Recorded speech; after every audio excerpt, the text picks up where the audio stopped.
Bismillahirrahmanirrahim. Değerli basın mensupları, hepinize hayırlı günler diliyorum. Öncelikle geçtiğimiz gün kaybettiğimiz Meclis Başkan Vekilimiz Sayın Sırrı Süreyya Önder vesilesiyle ailesine, sevenlerine, bütün bir meclise ve DEM Parti grubuna başsağlığı dileklerimizi yeniden iletiyoruz. Ölüm hak, hepimiz faniyiz. Esas olan bu hayatta Rabbimizin razı olacağı güzel işler yaparak ve arkamızdan hoş bir sada bırakarak ayrılmak. Bizler yaşarken vazifelerimizi, sorumluluklarımızı yerine getirdiğimiz ölçüde bu hayatı anlamlandırabiliriz. Evet, yapabildiklerimiz var, yapamadıklarımız var, üstesinden gelebileceklerimiz var, güç yetiremeyeceklerimiz var. Ama neticede bizler mücadele etmeye, bu hayatı daha anlamlı, daha adil, daha güzel kılmaya çaba sarf etmekle mükellefiz. Ve biliyoruz ki adaletle, huzurla dolu bir dünya vicdan ehlini elbette mutlu edecektir. Ülkemizde ve dünyada pek çok sorun, sıkıntı yaşanıyor.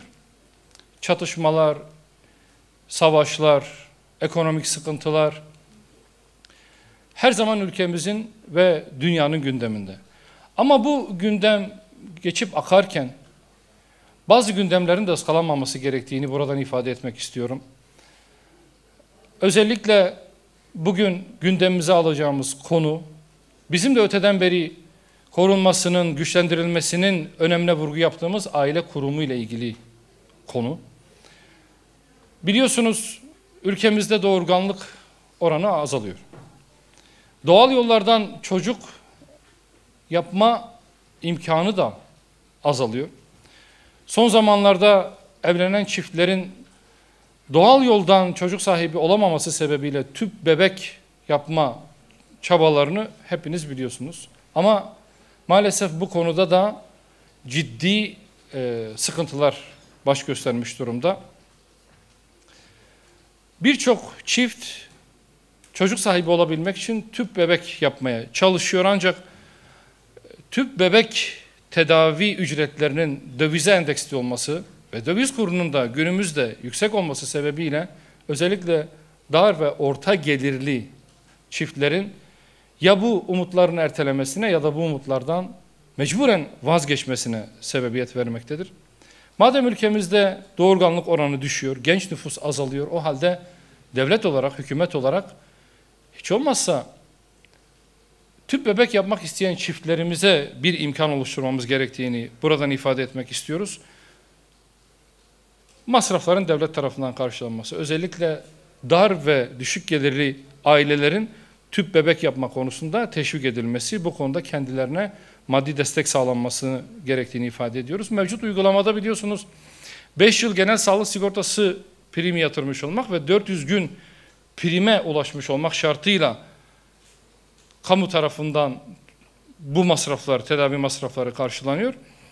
Bunun biraz daha esnetilmesi gerekiyor. Özellikle yıl şartının ya da prim ödeme şartının dar gelirliler ya da hiç geliri olmayanlar açısından esnetilmesi ve maddi imkansızlık sebebiyle çocuk sahibi olamayan çiftlerin çocuk sahibi olmasının teşvik edilmesi, desteklenmesi gerekiyor. Aynı şekilde anlaşmalı özel hastanelerin de sayısının artırılması, kamu hastanelerinde de teknolojik altyapının ve hizmet kalitesinin artırılmasıyla tüp bebek tedavisinde çiftlerimizin çocuk sahibi olabilmesinin önünü açmamız gerekiyor diye düşünüyoruz. Bununla beraber biliyorsunuz Aile ve Sosyal Hizmetler Bakanlığı evlenmek isteyen çiftlere bu yılın aile yılı olması sebebiyle bazı teşvikler açıkladı, paketler açıkladı.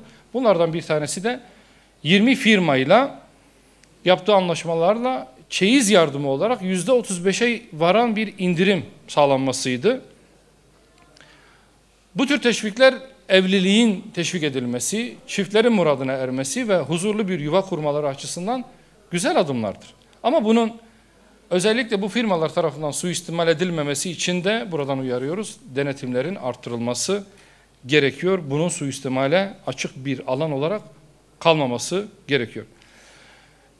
Evliliklerin azaldığı bir dönemde sadece maddi yönden evlilikleri teşvik etmek evet güzel, ama öte yandan aile kurumunu sarsan, aile kurmayı değersizleştiren, gayrimeşru ilişkileri, cinsi sapıklıkları öven, özendiren yayınlara karşı da devletin, hükümetin tedbirler geliştirmesi gerekiyor. Bir yandan evliliği teşvik edelim derken öte taraftan toplumun ifsadına yol açacak ve gençlerimizi evlilikten soğutacak bu tür akımların da önüne set çekmek gerekiyor. Mecellede mevcut biliyorsunuz meşhur bir kaide vardı.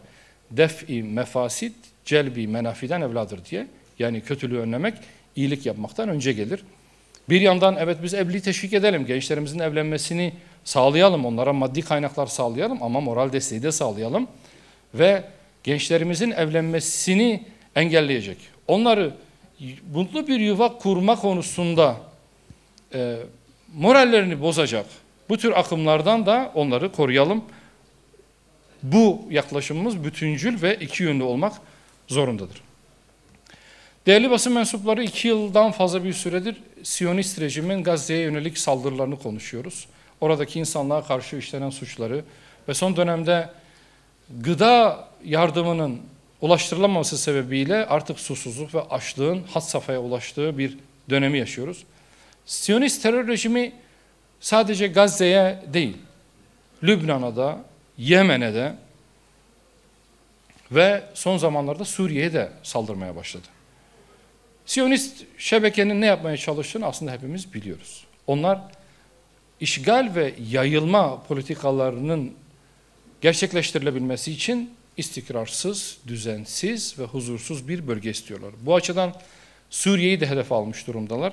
Suriye'de Dürzileri koruma bahanesi adı altında gerçekleştikleri saldırıları buradan kınıyoruz.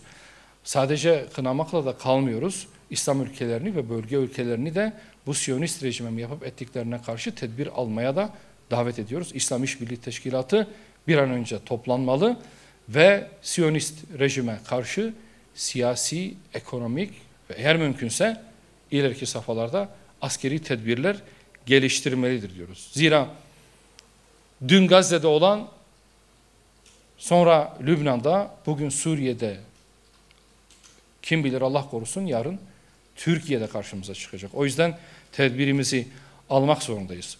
Siyonist işgal rejiminin uzun yıllardır Gazze'de ve Filistin'de yapmış olduğu işgal, soykırım ve insanlığa karşı suçlara karşı sessiz kalmak sadece ahlaki değil, bölge ülkeleri açısından stratejik bir zafiyetin de göstergesidir.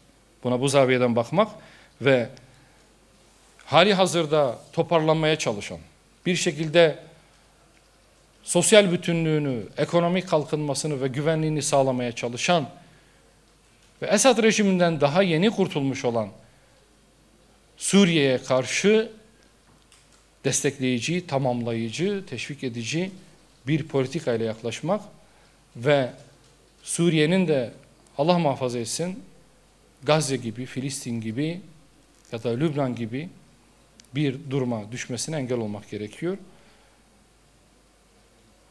Sadece kınamak, sadece bunlara karşı olumlayıcı değil, olumsuz ifadeler kullanmak Siyonist rejimin yapıp ettiklerine karşı bir caydırıcılık içermiyor. Bunu hepimiz biliyoruz. O sebeple somut adımların atılması elzemdir, vakti geçmiştir bile diyoruz. Sorusu olan varsa cevaplandırmaya hazırım. Eğer yoksa teşekkür ediyorum arkadaşlar. Hayırlı günler diliyorum.